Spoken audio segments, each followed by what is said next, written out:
How do you know that you're winning? If you're playing a sport, you know. If you play football, you know it's counting touchdowns. If baseball, you're counting runs. If soccer and other things, you're counting goals. How do you know you're winning? You don't want to come to the end of life only to realize you've just spent 70 years and you're not winning. Then the good news is God tells us how to win. The Bible talks about bearing fruit. Jesus says, I chose you that you might bear fruit, fruit that lasts.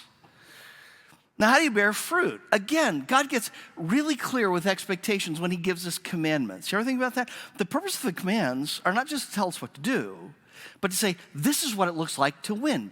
Bear fruit of obedience, the Bible talks about. Now, which ones? Do you know how many commands there are? In the Old Testament, somebody counted 613 commands.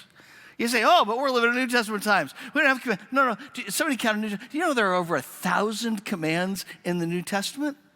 That's a whole bunch of commands. So how do you know what to focus on? The good news is Jesus clarifies that for us.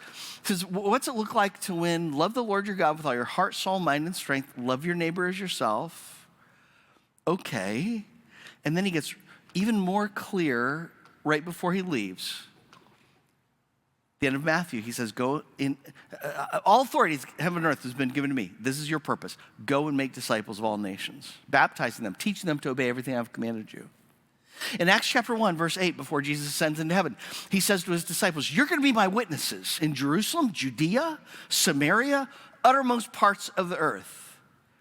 Here's the thing that occurred to me recently. They didn't go to the uttermost. How did they go to the uttermost parts of the earth? I don't think a single one of them went to South America. I doubt it that they made it to Hawaii. Were they just being defiant? Were they just saying, Jesus, we're just going to live our life? In fact, most of them probably didn't travel too far from Judea. Most of them just went back home and raised their families and worked their farms and fished their lakes. And yet, what I want you to see today is their fruitfulness is on your tree. We are experiencing the fruit of obedience in what God is doing at New Life and what God is doing through you. See, here's the danger. I think that often people live with this disconnect that there are some people that go into all the world and they do missionary work, but most of us just go to work. Most of us just raise families. Most of us just kind of go to church.